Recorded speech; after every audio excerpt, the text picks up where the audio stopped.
लोकसेवा न्यूजच्या बातमीपत्रात आपल्या सर्वांचे स्वागत।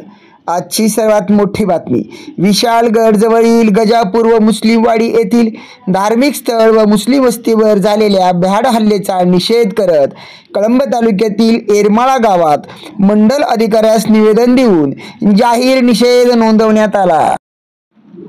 तगडा पोलीस बंदोबस्त या ठिकाणी आपल्याला पाहायला मिळत आहे। एरमाळा गावातील मुस्लिम बांधव मंडल अधिकारी साहेबांच्या ऑफिसकडे जात असतानाचे हे क्षणचित्र आम्ही आपल्याला दाखवत आहोत। मुस्लिम समाजाला न्याय मिळाला पाहिजे, थांबलेच पाहिजे, दूर झालेच पाहिजे, समाजावर अन्याय करण्याचा धिक्कार असो, मुस्लिम समाजाला न्याय मिळालाच पाहिजे, समाजाला समाजावरती झालेल्या अन्यायाच्या विरुद्ध मुस्लिम समाजाला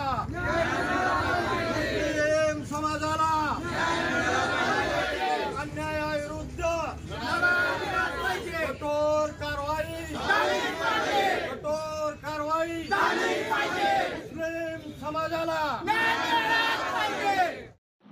समाजाच्या तीव्र भावना मंडल अधिकारी साहेबांपर्यंत नेऊन मुख्यमंत्र्यांपर्यंत पोहोचवण्यासाठी त्यांनी मंडल अधिकारी साहेबांना निवेदन देते प्रसंगी विनंती केली। त्यावेळीचे हे काही क्षणचित्र। तिनं दोन समाजामध्ये तेढ निर्माण करण्यासाठी जे कृत्य केलंय त्याबद्दल आपण काय म्हणणार? निषेधवादी संघटनेने RSS, विश्व हिंदू परिषद आणि बजरंग दल या संघटनेच्या लोकांनी ह्या देशामध्ये अराजकता माजवलेली आहे, भय पसरलेलं आहे, नफरतचं वातावरण तयार केलेलं आहे आणि ही नफरत ह्या देशामध्ये हे करायला आहेत।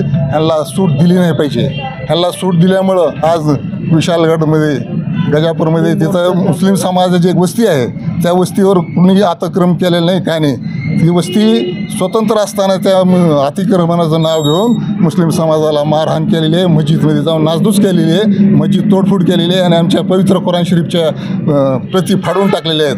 हा आम्ही सगळं काही सहन करू शकतो, लेकिन आमच्या कुराण शरीफला, पवित्र कुराण शरीफ आणि मस्जिदच्या संदर्भामध्ये कोणी असं जर पुन्हा करतील तर शासनाने ही दखल घ्यावी आणि होणाऱ्या वातावरणाला जबाबदार शासन राहील। तरुण आहेत आणि या सगळ्या गोष्टीकडे बघत असताना तुम्ही तरुणांना काय संदेश द्याल?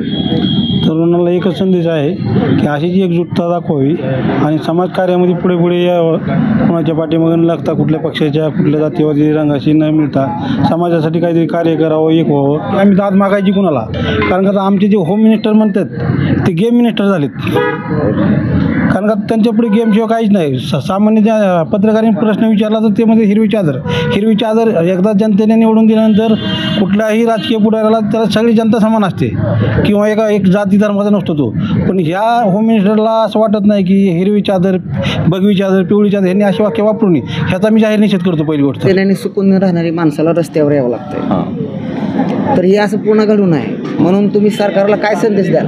संदेश सरकारला एवढाच द्यायचा आहे की जातीवाद थांबवा, जी तुम्ही करायला लागला जातीवाद करून जी राज्य करायचं तुमचं जे धोरण आहे ती चुकीचं आहे। तुम्ही लोकांची कामं करून राज्य करा तर ती तुमच्यासाठी चांगलं राहील। असं जनतेमध्ये फूट पाडून राजकारण तुम्ही इंग्रजाची नीती वापरायला लागला, फोड आणि राज्य करा, हे चुकीचं आहे। कारण भारतामध्ये कसं आहे, सर्वांचा समान हक्क आहे, सगळ्या नागरिकांचा समान हक्क आहे भारत देशावर। त्यामुळं कोणत्याच समाजावर, मुस्लिम म्हणून मुस्लिमच नाही, कोणत्याच समाजावर अन्याय झाला नाही पाहिजे। हे सरकार आल्यापासून सगळं हेच होत आहे, कधी दलित समाजावर, कधी मुस्लिम समाजावर असे अन्याय होत आहेत, हे चुकीचं आहे। हे सरकारनं थांबविलं पाहिजे, या सरकारचा जाहीर निषेध करतो। क्या नाम आहे आपलं? समीर उस्मान तांबोळी। बंद, धरणे आंदोलन, काही तोडफोड असते, त्यापेक्षा आपण विपरीत आंदोलन करताय, त्याबद्दल तुम्हाला काय सांगायचं? मला एकच बोलणं आहे की बाबा वगैरे सगळे चालू होऊनच निषेध झाला पाहिजे, मोर्चे झाले पाहिजेत आणि लोकांवर अन्याय झाला नाही पाहिजे. ज्येष्ठ पत्रकार आहेत आणि समाजाचा आपल्याकडे बघण्याचा एक वेगळा नजरिया आहे. त्यामुळं कोणत्या नजरेने या सगळं प्रकाराकडे बघता आणि सरकारला तुम्ही काय संदेश देणार आहेत? नमस्कार, मी येरमाळा येथील प्रथम नागरिक आहे, नंतर पत्रकार. मी एक मुस्लिम समाजाच्या वतीनं हा विशालगड गाजापूर भागामध्ये झालेल्या मागील आठवड्यामध्ये त्याविषयी आम्ही निषेध व्यक्त करण्यासाठी मंडल अधिकारी यांच्याकडं निवेदन देण्यासाठी इथे एकत्र जमलेलो आहोत. त्या गावातील गाजापूर येथील मुस्लिमांची वस्ती जाळण्यात आलेली आहे, त्यांची दुकाने जाळण्यात आलेली आहेत, त्यांचं जी रोजीरोटी हे सुद्धा त्यांच्यापासून दूर केलेली आहे. यांच्यावरती झालेला अन्याय हा शासन दूर करेल काय, त्याला न्याय देईल काय, मुस्लिम जातीवरतीच हा अन्याय का, याविषयी शासनाने कुठलीही घटना घडली. थोडक्यात आज उमरग्यामध्ये झालेल्या घरगुती भांडणामध्ये लगेच टी व्हीवरती बातमी येते, त्यांना पोलीस अटक करते, त्यांच्यावरती कारवाई करते आणि एवढी मोठी घटना झालेली हा टी व्हीवरती कुठली बातमी येत नाही, ब्रेकिंग न्यूज येत नाही. साधा उंदीर मेला तर त्याची ब्रेकिंग न्यूज येते. म्हणजे मीडिया विकावं असं मीडियासुद्धा त्यांना म्हणजे खालून काय असेल ते तुम्ही ओळखून घ्या. मला ह्याविषयी एवढंच म्हणायचं आहे.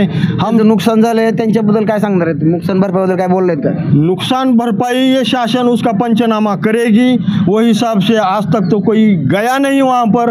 जाना चाहिए, जैसा कि ट्रस्टी लोग आउट ऑफ स्टेट के वहाँ पर गए हैं. HYC ये कंपनी जो है हैदराबाद की, उन्होंने लाखों की मदद जो अभी तक वो मीडिया ने बताया नहीं, जो शासन बताती है, हर इंसान को हमने 5 लाख दिया, वो मर गया, 10 लाख दिया.